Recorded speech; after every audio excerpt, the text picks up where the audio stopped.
Welcome student with the नया episode. आज के एपिसोड में हम जो बात करने वाले हैं तो हम बात करें यूनिट थर्ड को लेके। ये चैप्टर थर्ड नहीं, यूनिट थर्ड है, जिसमें हम बात करेंगे about the producers and producer behaviour को लेके।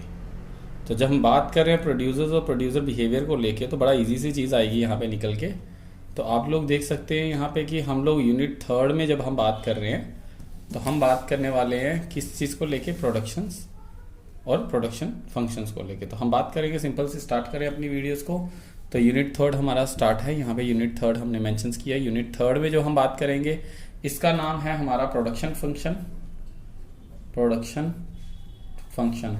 तो अब जो आगे चैप्टर आने वाले हैं लेसन नंबर 10 तक तो हम बात करेंगे अबाउट द प्रोडक्शंस को लेके। और जब हम बात करेंगे प्रोडक्शंस की तो प्रोडक्शंस में बड़ा सिंपल सी चीज़ होती है। तो हम बात करते हैं कि प्रोडक्शंस क्या चीज़ होगी, कि सर प्रोडक्शन करता है प्रोड्यूसर्स। तो प्रोड्यूसर क्या होता है हम अपनी डेफिनेशन में बता चुके हैं, person who produce goods and services. तो प्रोडक्शन क्या होगी, प्रोडक्शन होती है process of converting raw material into the finish goods. जो इस चैप्टर में हम बात करेंगे, हम सबसे पहले बात करेंगे सिंपली कंसेप्ट के बारे में, ठीक है। कंसेप्ट के साथ टाइप्स ऑफ प्रोडक्शन के बारे में, प्रोडक्शन फंक्शंस के बारे में, देन आफ्टर एक लॉ है, law of variable and some concepts. तो सबसे पहले शुरू करेंगे हम प्रोडक्शन फंक्शन। देखिए हमने जैसे डिमांड फंक्शन पढ़ा था, याद है, D of X is the function of P X P R Y T F E. आप प्रीवियसली वीडियो देख लें, अगर अभी तक नहीं देखी है बच्चा, फिर समझ नहीं आएगा। प्रीवियस जो था हमारा चैप्टर 4 थ्योरी ऑफ डिमांड, हमने उसमें मेंशन किया था। तो अब बात कर रहे हैं हम लोग प्रोडक्शन फंक्शन की। तो देखो प्रोडक्शन फंक्शन की प्रोडक्शन बढ़ेगी या कम होगी किस पे डिपेंड करेगी। तो प्रोडक्शन फंक्शन से कहता है that is the P of F, या प्रोडक्शन ऐसे कहते हैं P equals to F of L and K. L means labour and K means capital. Machine और लेबर, अगर देखो आपके पास मशीन है, लेबर नहीं है तो प्रोडक्शन नहीं होगा। लेबर है और उसके पास कोई मशीनरी पार्ट ही नहीं है, कोई भी औजार नहीं है, कोई भी टूल्स नहीं है, तो वो तब भी प्रोडक्शन नहीं कर पाएगा। तो that is simple says that is labour and capital. अब ऐसे कह ले तो हम लोग एक आते हैं, इसको प्रोडक्शंस करने के लिए हमें दो चीजों की जरूरत है। ये कंसेप्ट चल रहे हैं, सबसे ज्यादा क्या चल रहे हैं, कंसेप्ट चल रहे हैं। पहले हम कंसेप्ट की बात करेंगे, फिर ही हम आगे प्रोसीड करते हैं। देखिए एक होता है हमारे पास वेरिएबल फैक्टर, एक होता है हमारे पास फिक्स्ड फैक्टर। क्या होता है हमारे पास, वेरिएबल फैक्टर, और एक होता है फिक्स्ड फैक्टर। वेरिएबल का यहां मतलब क्या निकलता है, वेरिएबल का मतलब होता है चेंज, जो फैक्टर हम चेंज कर सकते हैं। देखिए वेरिएबल में कितना होता है, रॉ मटेरियल जो होता है हमारा वो वेरिएबल होता है। अगर आप गन्ने की प्रोडक्शन ज्यादा करना चाहते हैं तो आपको उतने ही ज्यादा गन्ने चाहिए। अगर आप शुगर ज्यादा प्रोड्यूस करें, शुगर केन आपको ज्यादा चाहिए। तो वैसे ही ये चीज होती है कि आप labour, raw material, electricity, water supply, ये चीजें ज्यादा चाहिए होंगी जब आप ज्यादा प्रोडक्शन करेंगे। और कुछ फैक्टर होते हैं फिक्स्ड, फिक्स फैक्टर होते हैं जिनको हम बढ़ा नहीं सकते। एग्जाम्पल के तौर पे आप लैंड नहीं बढ़ा सकते, आप कैपिटल नहीं बढ़ा सकते, मशीनरी पार्ट को नहीं बढ़ाना चाहते, तो बढ़ा भी सकते हैं, ऐसा बात नहीं है। लेकिन फिक्स्ड फैक्टर और वेरिएबल फैक्टर दोनों मिलके ही प्रोडक्शंस करते हैं। बट ये डिसाइड कैसे होगा कि सर क्या हमेशा फिक्स ही रहेगा। तो इसके आगे आता है टाइप्स ऑफ प्रोडक्शन। मैं पहले बता दूं, ऐसी कोई भी चीज आपको पेपर में नहीं आ रही, ये सिर्फ और सिर्फ आपको समझाने के लिए ये लिए। सो टाइप्स ऑफ प्रोडक्शन फंक्शंस की बात करें तो टाइप्स कैसी होती है, देखो यहाँ तो शॉर्ट रन प्रोडक्शन होगी थोड़ी देर के लिए, और शॉर्ट रन मतलब कि फॉर 1 ईयर या 1 टाइम, और एक होती है लॉन्ग रन प्रोडक्शन, ठीक है, लॉन्ग रन प्रोडक्शन फंक्शन। तो दो तरह की प्रोडक्शन कर सकते हैं। यहाँ तो एक दिवाली का सीजन आया और हमने ज्यादा एक सीजन लगाना है, 10 दिन 5 दिन नवरात्रि वगैरह कवर करके। एक मिठाई वाले को आप देख ले तो वो नवरात्रों के टाइम पे या दिवाली के टाइम पे बहुत सारी चीजें लगा देता है, तो वो होती है शॉर्ट रन, कुछ देर के बाद वो उसको खत्म कर देगा। यहाँ एक ऑर्डर आता है किसी स्कूल का, तो वो एक स्कूल की यूनिफॉर्म बनानी, तो एक ही साल ऑर्डर है, तो वो ये नहीं करेगा दीवारें तोड़ देगा, जमीन को प्लॉट खरीदेगा, वैसा वो कुछ नहीं करेगा। और लॉन्ग रन होती है कि जो कंटिन्यू चलती रहेगी, कि आपने 10 साल के लिए हमने आपके साथ टाई अप्स कर लिया और 10 साल तक अब आप हमारी प्रोडक्शन करते रहेंगे, तो इसमें वो चीजें चेंज कर सकता है। तो शॉर्ट रन प्रोडक्शन जो होती है इसमें variable factor plus fix factor दोनों रहते हैं, क्योंकि इसमें रॉ मटेरियल, लेबर चेंज कर सकता है, बट कुछ चीजें वो चेंज नहीं करेगा, क्योंकि उसको पता है प्रोडक्शन थोड़ी देर के लिए। वो ये नहीं होगा 2 दुकानें होंगी तो साथ वाली दुकान को भी खरीद लेगा या पीछे प्लॉट ले लेगा, ऐसा कुछ नहीं करेगा। उसको पता है ये शॉर्ट टर्म है। बट अगर उसको 10 साल या 20 साल के लिए कॉन्ट्रैक्ट मिल जाता है, या 20 साल तक लंबा कॉन्ट्रैक्ट चलेगा, तो उसके लिए ऑल फैक्टर्स जो होंगे वो वेरिएबल्स हो जाएंगे। अब फिक्स फैक्टर में मैं आपको क्या बता रहा हूँ, मशीन बता रहा हूँ, लैंड बता रहा हूं, कैपिटल बता रहा हूं, तो ये फिक्स्ड है। तो इसमें वो फैक्टर भी लैंड, मशीन जो हैं वेरिएबल हो जाए। क्यों? क्योंकि अगर उसको पता है मुझे 20 साल काम करना, तो डेफिनेटली वो क्या करेगा, वो चीजों को भी एक्सटेंड करेगा, यानी उनको भी चेंज करेगा, तो ही वो आगे बढ़ पाएगा। तो प्रोडक्शन कैसी होती है, एक होती है शॉर्ट रन और एक होती है लॉन्ग रन। हमारे सिलेबस में लॉन्ग रन नहीं है, मतलब कि 12th में आपको लॉन्ग रन नहीं आएगी, 11th में भी आपको लॉन्ग रन नहीं है। हम पूरा का पूरा जो इकोनॉमिक सिस्टम है पढ़ रहे हैं, हम शॉर्ट रन पे बात कर रहे हैं। इन फ्यूचर आप बीबीए, एमबीए कुछ भी करते हैं तो आपको लॉन्ग रन आएगी। अगर आपको शॉर्ट रन समझ आएगा तो ही आपको लॉन्ग रन क्लियर होगी। तो इसी भी यहाँ पे हम कहते हैं प्रोडक्शन जो होती है वो variable factor plus fixed factor, यानी variable factor plus fixed factor होते हैं शॉर्ट रन में। तो शॉर्ट रन प्रोडक्शन में हो रही है। लॉन्ग रन में तो सारे फैक्टर्स जो होते हैं वो वेरिएबल रहते हैं, कोई भी चीज फिक्स नहीं रहती। जैसे कंपनी को लगता है हमें ये चीज रिक्वायर्ड है तो उस चीज को क्या करते हैं, परचेज कर लेते हैं, चेंज कर लेते हैं। अब डेफिनेशन की बात करें प्रोडक्शन फंक्शन की, अब क्या बात करेंगे, प्रोडक्शन फंक्शन की। प्लीज अपनी कॉपीज को खोल लें, कॉपीज को निकाल लें। तो प्रोडक्शन फंक्शन की अगर हम डेफिनेशंस पे आते हैं तो प्रोडक्शन फंक्शन की डेफिनेशन कहते हैं that it refers to the functional relation between input and output. ये क्या करती है, एक फंक्शन रिलेशन करती है। रिलेशन बिटवीन किसके बीच में होता है, relation between input and output, कि आपके इनपुट क्या डाल रहे हैं और आउटपुट क्या कर रहे हैं। सो आप ऐसा कर सकते हैं कि इनपुट क्या होगा, आपका रॉ मटेरियल होगा, और आउटपुट आपकी प्रोडक्शन होगी। तो ये रिलेशन बताता है कि अगर आप इनपुट डालेंगे तो आपका आउटपुट इसके क्या निकलने वाला है। तो बड़ा सिंपल सा है। तो प्रोडक्शन फंक्शन जो होगी रेफर्स करता है to functional relation between the input and output for the various quantity of input use, it gives the maximum quantity of output that can be produce. तो ये तो क्लियर हो गया कि आपको कि किस तरह से ये प्रोडक्शन से होता है। एक फंक्शंस क्या करता है, एक रिलेशन बताएगा इन चीजों के बारे में। अब बात आती है मेन जो हमने करना है, ये शॉर्ट रन प्रोडक्शन क्या होती है, लॉन्ग रन क्या होती है। ये आपको न्यूमेरिकल्स आ सकते हैं, न्यूमेरिकल नहीं ऐसे जस्ट एक डेफिनेशन आ सकती है।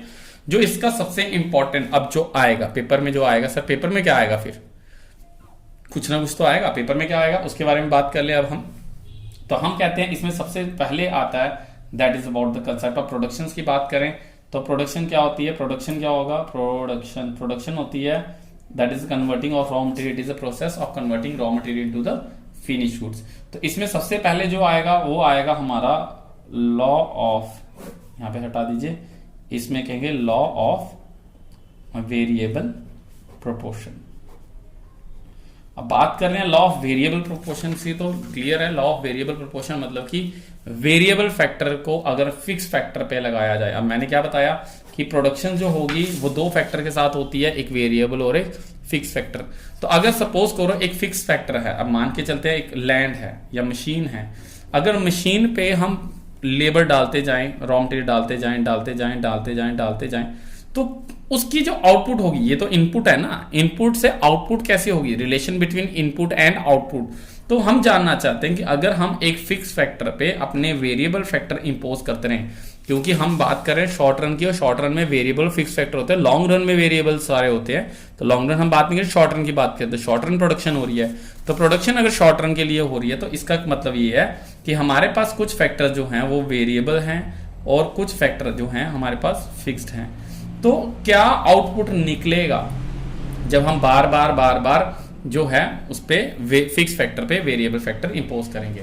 तो the law states that the marginal production या marginal product of a factor input initially rise with its employment level, but after reaching a certain level of employment it starts falling। आप इसकी definition लिख सकते हैं, ये introduction रहेगा law of variable proportion का। आप सिंपली लिखें इंट्रोडक्शन। तो आपको जो मैंने बताया अगर नहीं सुना तो प्लीज, मैंने इसलिए धीरे बोला था ताकि आप लिख लें, आप इसको फिर से रिपीट करके आप वीडियो को आप देख सकते हैं। सो मैं फिर से रिपीट कर दूं, the law states that the marginal product of a factor input initially rises with its employment level, but after reaching a certain level of employment it starts falling। यानी कि वो कहता है कि आपके जो एक टाइम आने पे बाद मार्जिन प्रोडक्शन बढ़ेगी, आफ्टर दैट वो गिरना शुरू हो जाएगी। चलिए अब इसकी डेफिनेशंस के बाद अगर हम इसकी बात करें कुछ अजम्पशंस की, क्योंकि जब भी कोई लॉ होगा तो उसकी कुछ अजम्पशन भी जरूर होगी। ये क्वेश्चन बहुत इंपॉर्टेंट है। Explain the law of variable proportion with the help of table and diagram. Introduction मैंने आपको दे दी। अजम्पशंस की बात करें तो पहले हम कहते हैं इसमें सबसे पहले one factor input is variable. अब दो फैक्टर यूज होते हैं, तो एक तो हमने बताया वेरिएबल है, दूसरा क्या होगा बता देना कमेंट बॉक्स में, मैं बता ही देता हूं, वैसे वो फिक्स्ड होगा। सो ऑल अदर फैक्टर्स क्या होगा, all other factors are fixed.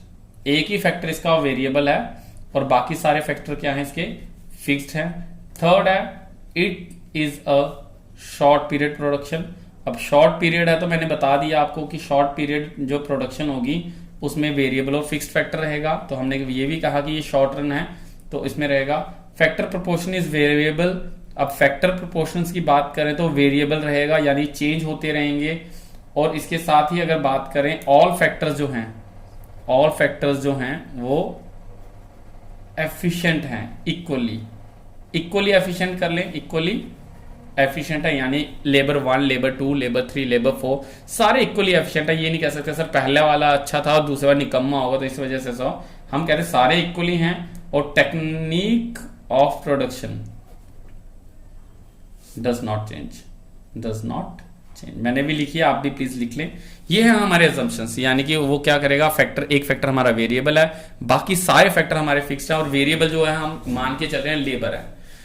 ये शॉर्ट रन प्रोडक्शंस के लिए है। फैक्टर जो है वो प्रोपोर्शनेट्स हैं, सारे के सारे फैक्टर इक्वली एफिशिएंट हैं, और टेक्निक ऑफ प्रोडक्शन भी सेम रहने वाला है। अब बात करें इसके आगे, तो हम बात करेंगे इसकी टेबल की। Let me explain with the help of table. यहाँ पे आप टेबल बनाएंगे, अब प्लीज आप भी टेबल बना ले। अब यूनिट ऑफ वेरिएबल बात करें तो लेबर हम इंपोज करेंगे। तो सपोज करो इसमें आएगी टीपी यहाँ पे होगा टोटल प्रोडक्शन। टीपी क्या है यहाँ पे, टोटल प्रोडक्शन की टोटल कितनी प्रोडक्शन होगी, आप प्लीज इस तरह से इसको बना लें।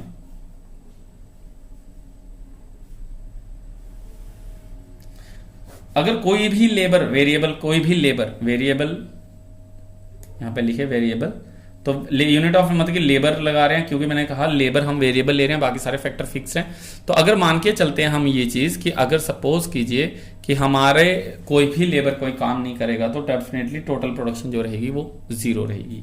टोटल प्रोडक्शन क्या रहने वाली है, 0। अब इसके अलावा अगर बात करें, अगर एक लेबर लगेगा तो प्रोडक्शन होगी 2 यूनिट की। कोई भी क्या कर रहे हैं, total production in form of units measure है, तो 2 यूनिट, 2 क्विंटल, 2 लाख टन, 2 कुछ भी आप कह सकते हैं, तो 2 यूनिट्स की प्रोडक्शन हो रही है, एक लेबर लगेगा। अगर फिक्स फैक्टर है, लैंड एक फिक्स है और उस पर अगर लेबर लगा तो 2 की होगी। वैसे ही 2 अगर लेबर लग जाएंगे तो प्रोडक्शन बढ़ जाएगी, 2 लोग मिलके काम करें तो प्रोडक्शन बढ़ेगी, तीसरा आदमी भी लगाया तो प्रोडक्शन और बढ़ी, 4, 5, 6, 7, 8, 9 इसी तरह से अगर हम लेबर लगाते जाएंगे तो प्रोडक्शन कुछ बढ़ेगी, फिर 12, 14, 15, 14 एंड 12। तो टोटल प्रोडक्शन आप देखेंगे जैसे जैसे, देखिए अब एक लैंड है तो अगर आप उस पर लेबर लगाते जाएंगे, ये मैंने स्टार्टिंग में बताया कि एक फिक्स फैक्टर उस पर लेबर लगाएंगे तो आपका आउटपुट कैसा रहेगा। पहले तो वो नेचुरली बढ़ेगा, 2 से 5, 5 से 9, 9 से 12, 12 से 14, फिर धीरे धीरे वो कम भी हो रहा है और देखेंगे 15 के बाद वो गिरना शुरू हो जाएगा। तो इस चीज को आप प्लीज समझ लें, आप बहुत अच्छे से समझ लें कि ये जो है टोटल प्रोडक्शन हमारी इस तरह से रहने वाली है। अब बात करें नेक्स्ट इसके बाद की, तो हम कहते हैं इस पे आपको निकालना पड़ेगा एमपी। अब जिस डेफिनेशन पे हमने एमपी वर्ड किया था, दैट इज मार्जिनल प्रोडक्ट, उसने कहा था कि धीरे धीरे पहले वो बढ़ती है और फिर वो कम होना शुरू हो जाती है। तो एमपी निकालने का फॉर्मूला है that is TP N minus TP N minus 1, वही एमपी निकालने वाला फॉर्मूला। एमपी कैसे निकलेगा प्लीज यहाँ पे आप देख लें, एमपी ऊपर निकाल रहा हूं, MP is equal to TP N minus TP N minus 1। आपकी बुक में बिल्कुल क्लियरली दिया होगा, अब मैं यहाँ भी लिख रहा हूँ, आप लिख सकते हैं। So TP N minus current total production कितनी और प्रीवियस कितनी थी। तो 0 के ऊपर वाला तो आप कुछ नहीं कह पाएंगे, 0 इज हाइफन 0 माइनस में, बट 2 माइनस 0 जब पहला आपका आदमी लगा, मार्जिनल प्रोडक्ट होता है एडिशनल यूनिट ऑफ प्रोडक्शन। मैं आपको बिल्कुल कंसेप्ट इसके भी बताऊंगा। तो 2 minus 0 equals to 2, 5 minus 2 equals to 3, 9 minus 5 equals to 4। ये आपके 2, 3, 4 राइज हो रही है, but after a certain point आप बात देखिए 3, 2, 1, 0 -1 एंड -2। तो आपको यहां से दिखेगा कि हमारी मार्जिन प्रोडक्शन पहले बढ़ी, ये 3 देखें आप, इसमें बढ़ रही है, देन आफ्टर इसके बाद ये गिर रही है यहां तक, और इसके बाद वो नेगेटिव में है। तो इसको 3 स्टेजेस से डिवाइड करते हैं। This one is stage of increasing return, stage of increasing return, तेजी से रिटर्न आ रहा है, 2 से 3, 3 से 4 रिटर्न ज्यादा आ रहा है. This one is called the diminishing return. Diminishing return यानी कि रिटर्न तो आ रहा है बट धीरे धीरे वो कम हो रहा है, 3, 2, 1, 0. And this is called the negative return. Negative return. तो आपको यहां से पता चलेगा वो अब घिर चुकी है, यानी इन 8th और 9th लेबर को लगाने का फायदा नहीं है. जितना प्रोडक्शन था शायद वो झगड़े कर रहे हैं, क्या कर रहे हैं, तो उनकी वजह से जो है वो प्रॉब्लम आ रही है. सो ये है हमारा सिर्फ अभी तक टेबल तक लॉ ऑफ वेरिएबल प्रोपोर्शंस की बात कर रहे हैं. तो हमने इंट्रोडक्शंस लिखी, इंट्रोडक्शंस के बाद हमने अजम्पशंस ली, अजम्पशन के बाद आप ये टेबल बनाएंगे. आप ये टेबल चाहें तो ये भी उतार के याद कर सकते हैं. मैं पहले बता रहा हूं, आप ये टेबल चाहें तो ये भी याद कर सकते हैं. अगर आप चाहते हैं अपने बुक का टेबल तो आप उसको भी ले सकते हैं. अब इसी के साथ अगर हम बात करें इसकी डायग्राम्स की, तो डायग्राम मैं आपको यहाँ पे बना के दिखा दूं, तो प्लीज आप डायग्राम को एक दफा देख लें. एक डायग्राम हम इस तरह से बनाएंगे. This one is units, then one TP and MP. यहाँ आप अलग अलग भी बना सकते हैं. मैं यहाँ पे चलो पहले टीपी बना लेते हैं. यहाँ पे रहेंगे यूनिट 0, 1, 2, 3, 4, 5, 6 एंड 7. ठीक है. एंड देन आफ्टर 8 एंड 9 भी आप ले सकते हैं. ये हमारे यूनिट कौन सा वेरिएबल फैक्टर जो हमारे इंपोज हो रहे हैं, लेबर वेरिएबल फैक्टर इंपोज हो रहे हैं, उनकी बात कर रहे हैं हम लोग. इसके बाद अगर हम यहाँ पे बात करें तो आप डायमीटर बना सकते हैं. यहाँ पे 3, 6, 9, 12 एंड 15. ठीक है. सो अब यहां से देखें तो क्या होगा. ये टेबल देखते हैं आप, टेबल जो आपने बनाया, मैं यहीं से ये टेबल को यहाँ पे निकलवा रहा हूँ, ड्रॉ कर रहा हूँ. यहाँ पे देखिए 0 पे हमारा 0 था आउटपुट, ऐसे स्लॉट लगाएंगे. 1 लेबर पे टोटल प्रोडक्शन कितनी की थी, 2 की. तो 1 पे कितनी थी, 2 की.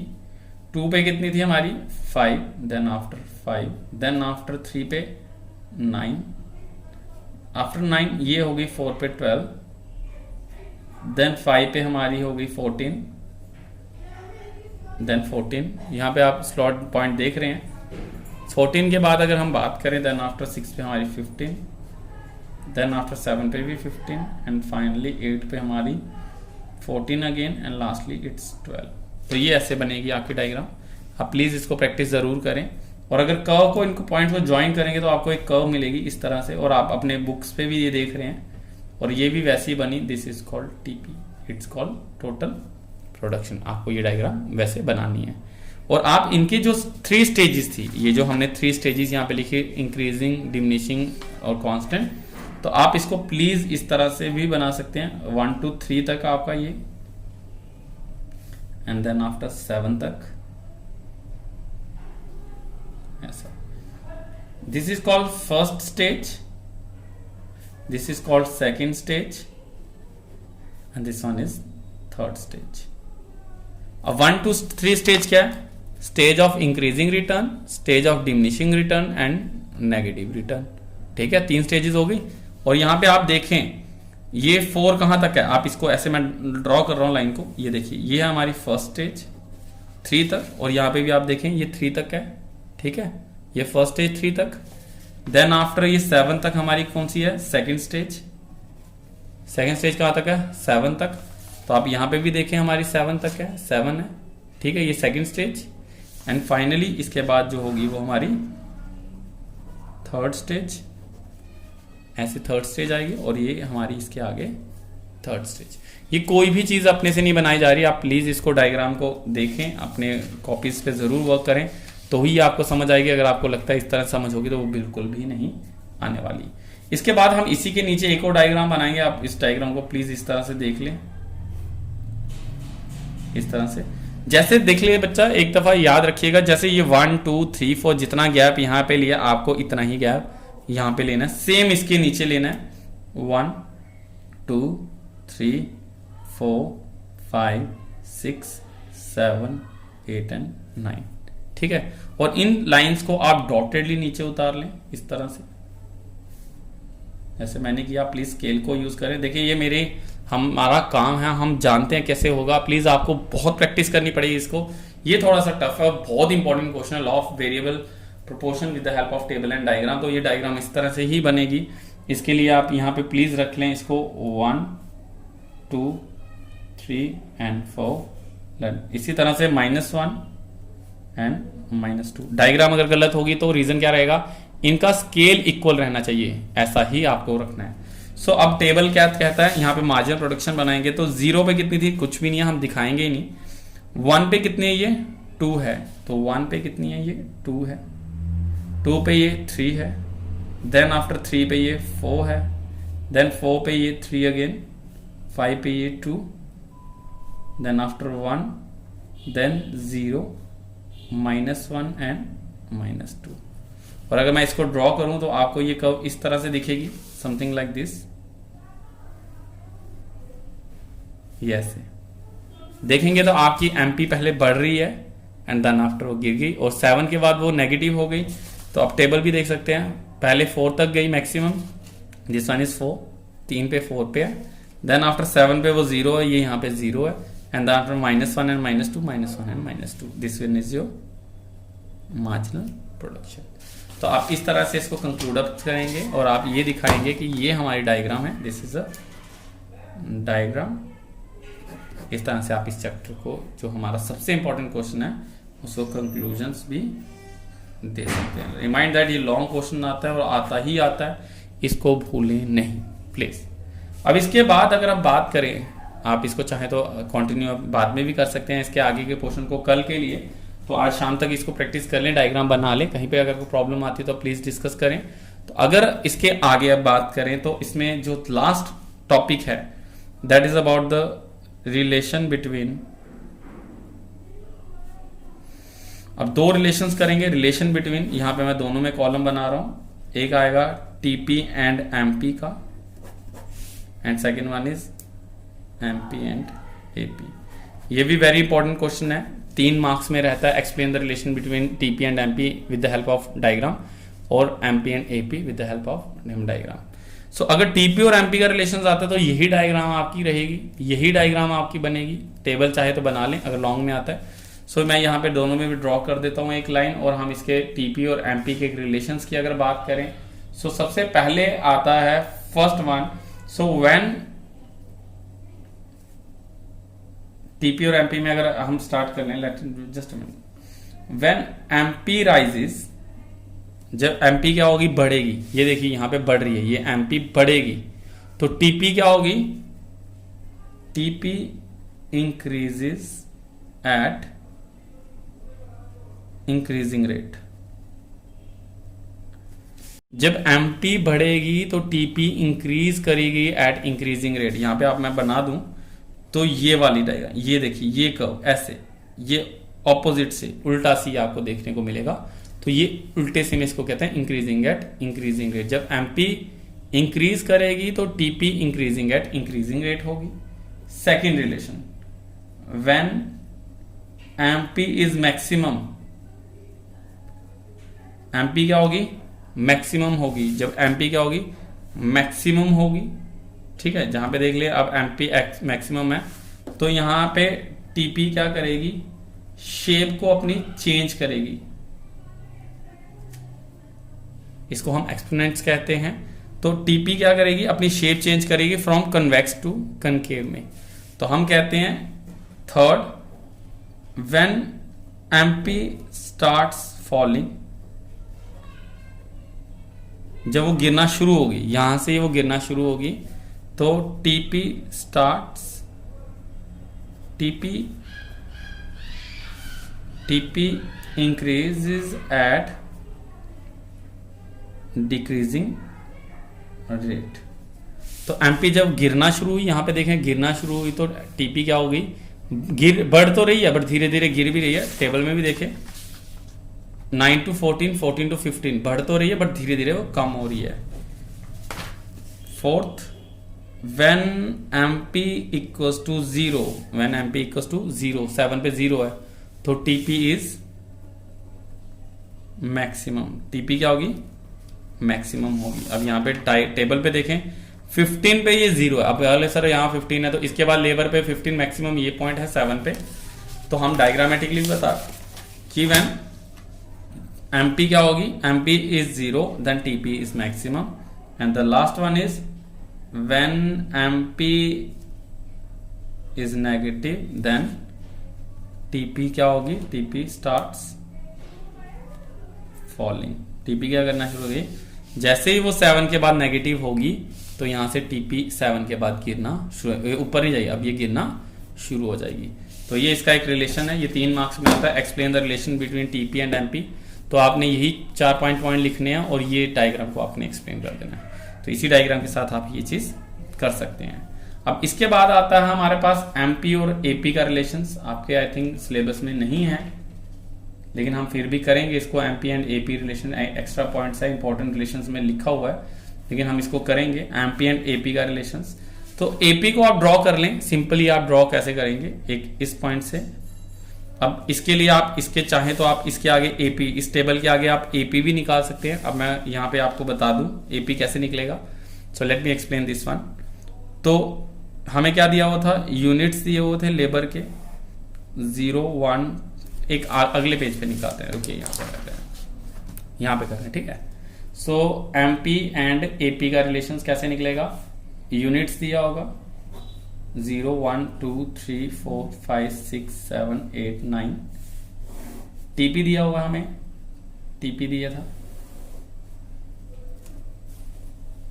अब TP की बात करें तो यहां पे था 0 2 5 9 12 14 15 15 14 एंड 12। ये वही टेबल है जो हमने पीछे किया। MP आप निकाल लें 2 3 4 5 6 7, sorry 2 3 4 3 2 1 0 -1 and -2, and then after AP average production. ये याद रखें, एवरेज कैसे निकलती है किसी चीज की, एवरेज निकलती है कि कितना वो है, नंबर ऑफ आइटम्स कितने हैं। तो average means TP upon Q, या Q मत लगाएं या लेबर लगाएं, L मींस लेबर, ठीक है। तो total production divided by labour, तो क्या निकल जाएगा हमारा, एवरेज प्रोडक्शन। अब कोई पूछता है कि एवरेज क्या है आपके लेबर्स की, कितनी एवरेज है, तो हम देखेंगे कितनी टोटल उन्होंने प्रोड्यूस किया और कितने लेबर्स हैं, तो हम इस तरह से निकाल पाएंगे। और अगर AP निकालेंगे तो देखिए यहाँ पे 2 डिवाइडेड बाय 1 इक्वल्स टू 2 रहेगा, 2 डिवाइडेड बाय 1 सॉरी ये total production 2 equals divided by 1, देन 5 डिवाइडेड बाय 2, 5 टोटल प्रोडक्शन कितनी है, TP upon L, 5 divided by 2 equals to 2.5, then 9 divided by 3 3, और इसी तरह से आप इसको सॉर्ट करें 3 2.8 2.5 2.1 1.7 एंड 1.3 रहेगा आपका, ठीक है। तो आप इस तरह से इसको टेबल को निकाल लें। और जब आप टेबल को निकाल लेंगे तो आपको MP तो आपका इसी तरह से ड्रॉ होगा जैसे ये पहले था। अब इस टेबल के अकॉर्डिंग आप इसको फिल करें। 1 पे कितना है AP सॉरी 2, 1 पे कितना है, ये अगेन 2, यहीं पे सेम स्लॉट। 2 पे कितना है हमारा, आप टेबल देखें यहाँ पे प्लीज, आप यहाँ पे देखिए। अब 2 पे कितना है हमारा 2.5, तो 2 पे हमारा होगा 2.5। अब ये यहाँ पे न्यू पॉइंट आएगा आपका। Then after it's 3, then again it's 3, 3 के बाद हमारा है 2.8। अब हल्का सा स्लाइटली नीचे आएंगे, then 2.5, again this one is 2.5, then after 2.1 2.1, then again 1.7 and 1.3। तो आप देखेंगे तो ये कर्व इस तरह से जाएगी ऊपर एंड देन आफ्टर नीचे। आप अपनी कॉपी पे बनाएंगे तो आपकी कर्व भी ऐसे रहेगी AP, this one is AP, ठीक है। तो अब मैं इसको एक रफ बना रहा हूं इस यहाँ पे एक्सप्लेन करने के लिए। ये देखिए आपकी कर्व कैसे थी, ये आपकी आई MP, this one is MP, और आपकी AP किस तरह से गई, यहां पे टच होने के बाद दिस वन इज AP, ठीक है। तो आपकी डायग्राम कुछ ये मैंने बिल्कुल प्रॉपर बनाई है, इसमें थोड़ा सा हल्का सा चेंज करके, तो आप प्लीज देख लें इसको, ज्यादा चेंजेस नहीं है, सेम है, ठीक है। तो अब स्टार्ट करते हैं इन दोनों के रिलेशंस को लेके। MP एंड AP का जो मोस्ट इंपॉर्टेंट आता है इसमें भी, ये भी 3 मार्क्स में रहेगा। तो कैसे आएगा MP एंड AP का रिलेशंस में, so very first one is there when MP is more than, क्या आएगा, मोर देन AP। जब MP जो है AP से बड़ा है, अब ये यहाँ से लाइन ड्रॉ करें। When MP is greater than AP, यहाँ पे क्या आएगा, मोर देन मतलब एमपी जो है ग्रेटर देन एपी है। आई होप आपको दिख रहा हो, MP is greater than AP. जब MP is greater than AP है, at that point AP rises. AP क्या करेगा, राइज करेगा। जब ये बढ़ रहा है तो ये भी बढ़ रहा है। देखिए एमपी बढ़ रही है तो एपी भी बढ़ रही है, एपी। ठीक है। Second, when MP is equals to AP, यानी कि एमपी इक्वल्स टू किसके है, एपी। तो एपी क्या होगा, एपी इज मैक्सिमम। ये देखिए दोनों पॉइंट यहां पे इंटरसेक्ट कर रहे हैं, यानी इट मींस ये यहां पे इक्वेट कर रहे हैं। तो आप देख रहे हैं एपी सबसे ज्यादा हाईएस्ट पॉइंट पे है, सबसे हाईएस्ट पॉइंट पे है। उसके बाद देखिए ऊपर नहीं जा रही, नीचे ही गिरेगी। तो एपी इक्वल्स टू एमपी होगी, तो एपी क्या होगी उस टाइम पे, maximum. Third, when MP is less than AP, यानी एमपी क्या है, लेस देन एपी। अब ये वाली सिचुएशन, ठीक है, यहां पे एपी ये है और एमपी नीचे है, तो ये ऊपर हो गई। तो MP is less than AP, तो क्या होगा, एपी क्या करेगी, फॉल्स करेगी। यहां पे एपी राइज कर रही थी, एपी मैक्सिमम थी, एपी अब फॉल कर रही है, एपी इसके बाद गिरना शुरू हो जाएगी। और fourth, MP can be positive, zero और नेगेटिव। एमपी क्या हो सकती है, पॉजिटिव हो सकती है, जीरो हो सकती है और नेगेटिव हो सकती है। But AP is always positive, वो हमेशा पॉजिटिव ही रहेगी। तो ये इसका डिफरेंस था बच्चा, ज्यादा कुछ भी नहीं है। यही पॉइंट्स आपने ऐसे ही एक्सप्लेन करने हैं 3 मार्क्स में, और ऐसी एक डायग्राम बनानी है। अगर आपको टेबल बनाना है तो आपको मैंने टेबल भी दे दिया। अगर आपको लॉन्ग आ जाता है, explain the relation between TP and MP या MP and AP with the help of table and diagram, this one is a table and this one is a diagram. अगर आता है relation between TP and MP, this one is a table. आपको जो previously table दिया हमने, कहाँ गया, just minute, ये है हमारा table, this one is our table and this one is a diagram. और एक एक्सप्लेनेशन आता है, explain the law of variable proportion, तो आपको ये रहेगा। सो इस चैप्टर में और कुछ भी नहीं है इसमें ज्यादा, इसमें 3 ही क्वेश्चंस आएंगे आपको। सबसे पहले आपका आएगा that is about the explain the law of variable proportion, recapitulate करवा दूं आपको। तो ये सारे के सारे कंसेप्ट थे। प्रोडक्शन क्या होती है, प्रोडक्शन फंक्शन क्या होती है, वेरिएबल फैक्टर क्या होता है, फिक्स फैक्टर क्या होता है, शॉर्ट रन प्रोडक्शन क्या होती है, लॉन्ग रन प्रोडक्शन क्या होती है, और प्रोडक्शन फंक्शन के डेफिनेशन। इसके बाद जो क्वेश्चन आएगी पेपर में, that is about the explain the law of variable proportion क्या होता है, इंट्रोडक्शंस, अजम्पशंस, आप सब कुछ करेंगे। तो प्लीज इस चीज को ध्यान में देख लें। टेबल बनाएंगे, टेबल के बाद इसकी डायग्राम भी आप बनाएंगे, डायग्राम बनाएंगे, और डायग्राम बनाने के बाद इसको हल्का से एक्सप्लेन करेंगे, कंक्लूजन्स। और then after TP and MP के रिलेशन, ये आपके टीपी एमपी के रिलेशन, डायग्राम और टेबल अगर पूछा जाए तो। और ये है आपके एमपी और एपी के रिलेशंस, ये उसका टेबल एंड ये डायग्राम अगर पूछी जाए तो प्लीज आप इस चीज को एक दफा जरूर देख लें। अगर कहीं आपको दिक्कत आती है प्लीज आप पूछ लें, तो आपका चैप्टर जो होगा वो इजी हो जाएगा। इस चैप्टर में आपको 3-4 क्वेश्चंस ही हैं, इसके ज्यादा अलावा कुछ भी नहीं है। आई होप आपको ये चीज समझ आई होगी। नेक्स्ट वीडियो तक प्लीज वेट करें, और प्लीज इसको 2-3 दफा जरूर देखें, प्रैक्टिस जरूर करें, इसका जरूर बनाएं, अदरवाइज ये आपका कंप्लीट नहीं हो पाएगा। Thank you so much guys for being with us. आपने कमेंट बॉक्स में नाम जरूर लिखें, कोई भी प्रॉब्लम हो मेंशन करें अपनी problems. Thank you, bye bye.